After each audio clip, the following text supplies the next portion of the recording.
Hello and welcome back to the channel. This is episode 30 now of the Romulus Resto mod here at the Steam Workshop. I'm starting the day by tackling the chimney. John pointed out yesterday that the chimney isn't straight, and yeah, I just couldn't look at it anymore.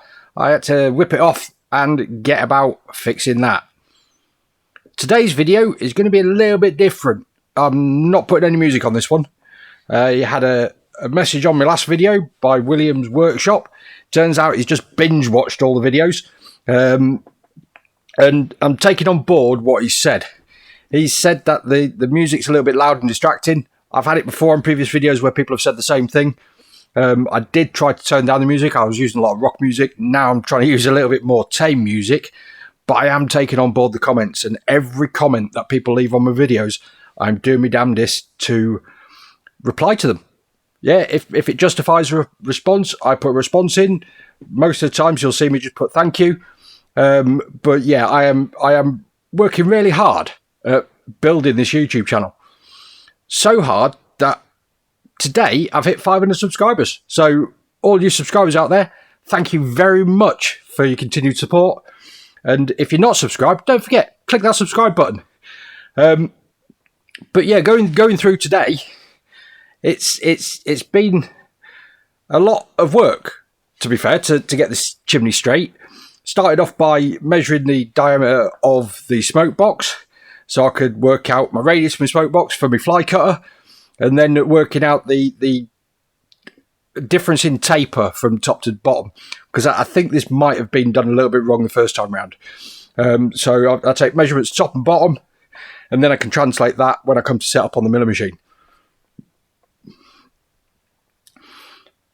I am not a trained machinist. I am completely self-taught. Started at the Steam Workshop about 6.5 years ago. I only came to fit a shower. I keep telling people that and think it's a joke. It's not. I literally came to Steam Workshop to fit a shower into the building. The boss, Simon, wanted a shower so people could get clean if they get dirty doing the day's work. I could have done with a shower first thing this morning, really, because my first job of the day was pulling out a fusible plug out of a traction engine, and that was dirty work. But on with the rest of it. Yep, so 6.5 years ago, I started at Steam Workshop. I'd never used a milling machine before. I'd never used a lathe before. I'd never used a TIG welder before. I did a little bit of amateur mechanicking in my background. I worked on motorcycles. One of my previous employments was as a motorcycle instructor, and I used to maintain the fleet of vehicles. So anything from brakes, replacing chains and sprockets, replacing bearings. So I've always had a keen interest in mechanics, and coming to the Steam Workshop, it was a world I've never seen before. The workshops here in Liversedge, it's just a bonkers place. You have to visit if you can. We've got probably nearly 200 engines in stock in the building. It's a mini museum. I don't think there's another collection anywhere in the world with this many miniature steam engines in one place. But we've got a wealth of machinery and bits of tooling and whatnot in the workshop. And we've got a wealth of knowledge in all the employees. John, the chief mechanic, he's an absolute whiz at everything. He's my go-to. You see him in quite a few of my videos. He helps me out. And yeah, it's one of those things. He's taught me a lot. He's taught me how to use the milling machine. He's taught me how to use the lathe. And a lot of it boils down to just repetition, putting it into practice, doing it. I watch a lot of YouTube videos. I've been a keen YouTube viewer for many years. I've made quite a lot of YouTube videos now. I think 126 videos. And yeah, this current series of 30, I thought it'd be a good idea that I'd do a day's work and I'd go home, edit the video, get it on the same day. I'm not making any money out of this. This is my free time. I'm not doing this in work. I'm doing this in my free time on an evening. So yeah, I get home from work. I get cracking on uploading my video. I have my tea.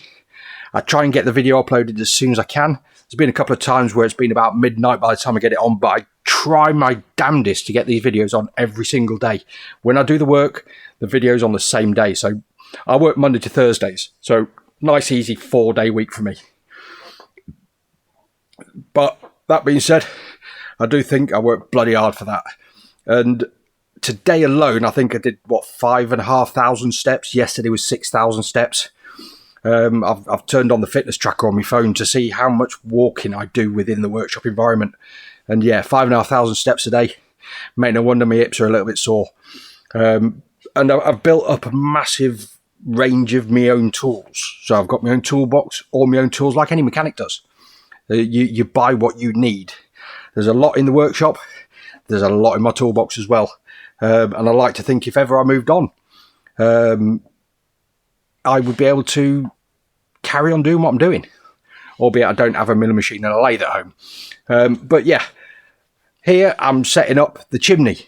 Now, as I said before, the chimney was not sitting straight.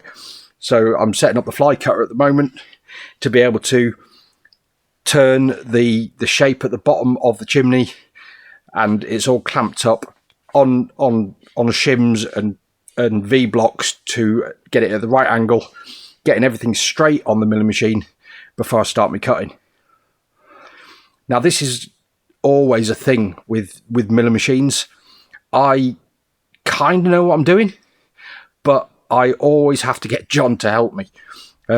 It's more a confidence thing. It's especially when I'm doing something that really feels sketchy. Now, this feels sketchy because the spinning fly cutter, it's sat at nearly 9 inches in its diameter. So it's spinning around at quite a rate. In fact, it's quite a slow rate in comparison to what milling machines are capable of. But yeah, it's going to swing around a 9-inch diameter sweep on the cutter, and it's only taking intermittent hits. Well, that's a bloody word for the evening. Intermittent hits on the cast iron. So I'm making sure I'm not taking too deep a cut.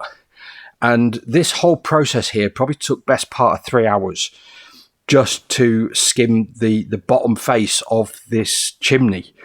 Now, I was taking depth of cut of probably about 10 thou. I might have taken about 50 thou off in total. That's about 1.25 millimeters. And that's predominantly coming off the leading edge of the chimney.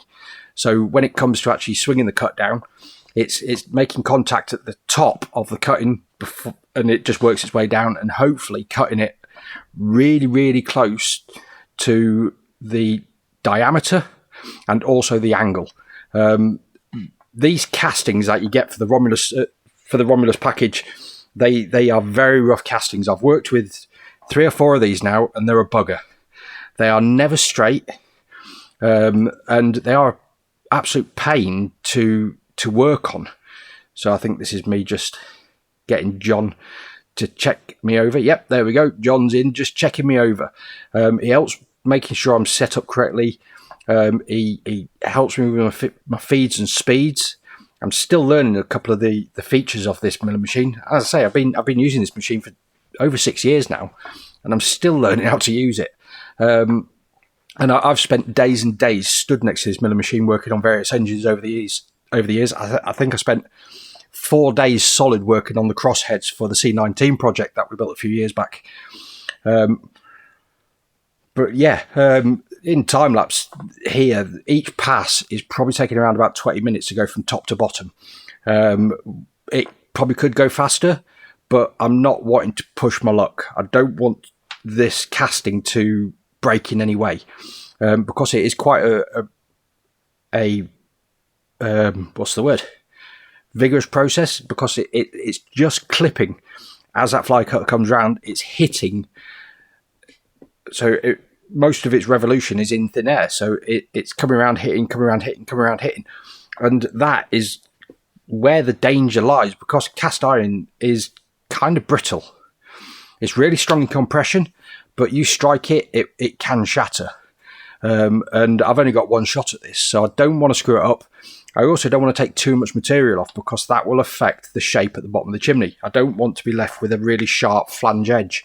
It's got kind of a bulbous flange, which I don't want to lose any of that. I was partially thinking about revisiting and turning the whole thing down, and yeah, just getting it all parallel. But that wasn't an option in this case. So yeah, I just make multiple passes, and I'm moving in about 10 thou on every pass, which is about 1/4 millimeter. And yeah, it took an absolute age. Yeah, it's also, I was stood watching it, so it's very much like watching paint set. And I did that in one of my earlier videos when I was painting this locomotive. I left the camera running for a little while just looking at the paint, and yeah, I thought it was a little bit funny. And actually Ian came over earlier today and says, oh, it's a bit like watching paint sets stood here watching this. I was like, yeah, I've chucked that in a video before, and it's a little bit of a giggle, but it really did feel like watching paint sets stood there watching the machine, because if anything happened that was potentially bad, I was ready to hit that stop button on this machine, because you never know. I can't walk away from the machine while it's running. I've got to stay relatively close to it and monitoring it, making sure every time I do a pass, I'm checking, and I leave a little bit just on the outside edge because it's got quite a roll on the casting.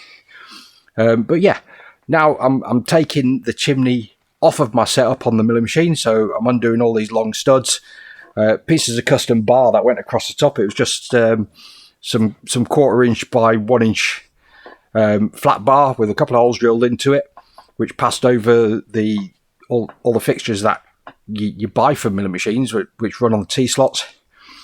And yeah, just clamped it down as best as I could and got everything as square as I could before milling it. Now, off I go here. This is my journey to my workspace. So it's quite a long walk. I've got to go through into the opposite building, all the way into the opposite corner. This is how I get all my steps in. And then just going to drop this camera up back onto the tripod and put the chimney back on. Now, it's still leaning backwards. Bugger. It turns out the smoke box isn't quite sitting flat. And that then comes back to potentially the smoke box casting. Oh, sorry, the smoke box saddle casting. So what I've decided to do is I'm adding this shim here. It's a piece of 2mm flat bar. I've cut it to shape and I've bent it to match the profile of the boiler. And it's just going to sit under the back edge. And once I've sealed it in, nobody will notice it.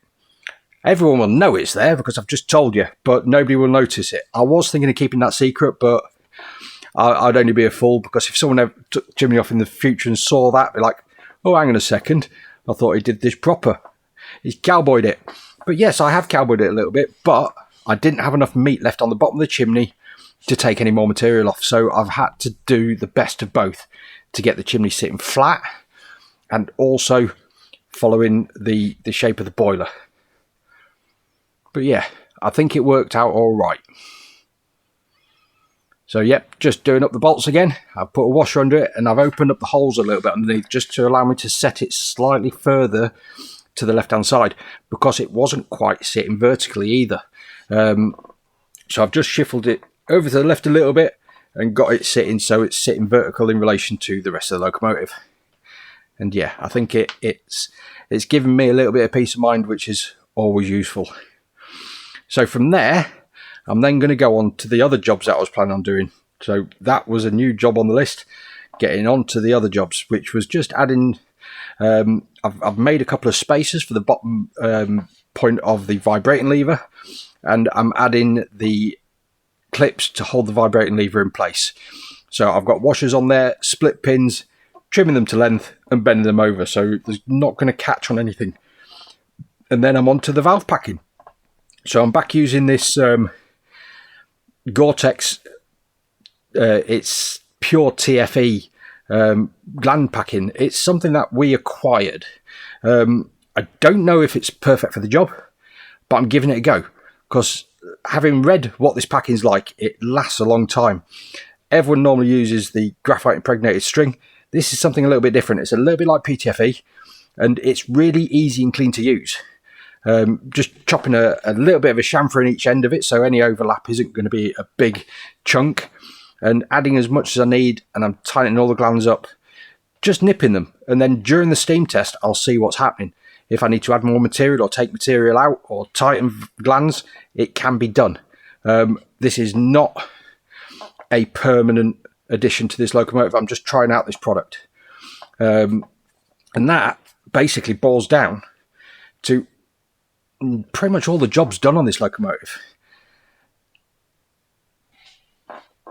There's only a couple of little jobs left to do. Injector overflows, a little bit of work, buffer blocks and making some draw pins, and then it's onto the nameplates. But yeah, really good going at the moment. And I'd like to thank everybody very much for watching. all the way to this part of the video. Thank you very much to all the subscribers. If you haven't subscribed, please subscribe. Leave comments. I answer every single one, and I love it when people like my videos. Here's a surprise. And I'm going to just leave this one to play. I'm going to leave the original sound in. I'm just sticking this video here. This is the first time I've seen this engine running. We stuck it on air and just had a little bit of a play. Added some oil to it, just seeing if there's any quirks and kinks to it. But yeah, I'm just going to leave this bit play.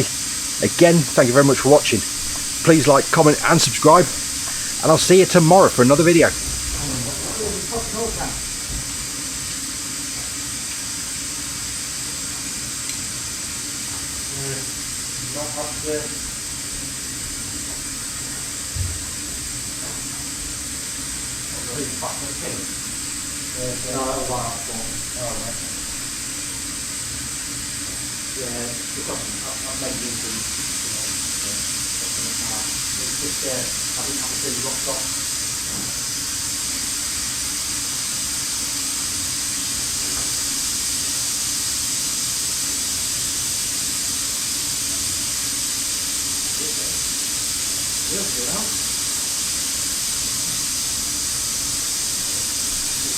You're like a fucking steam manifold.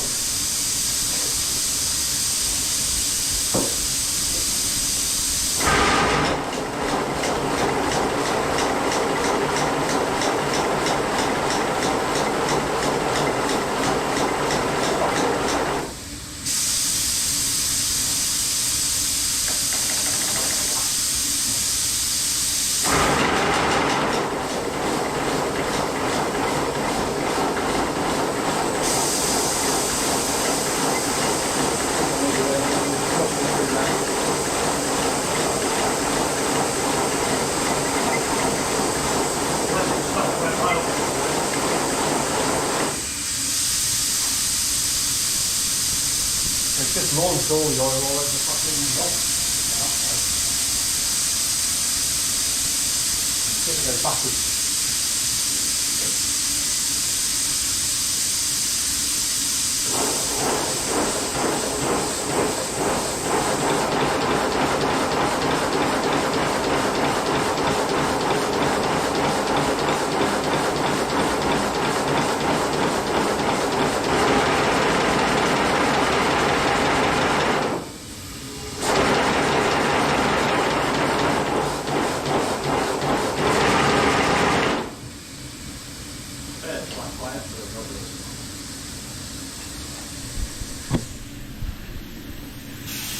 I took it out again. So I want to round out this video with a few thank yous.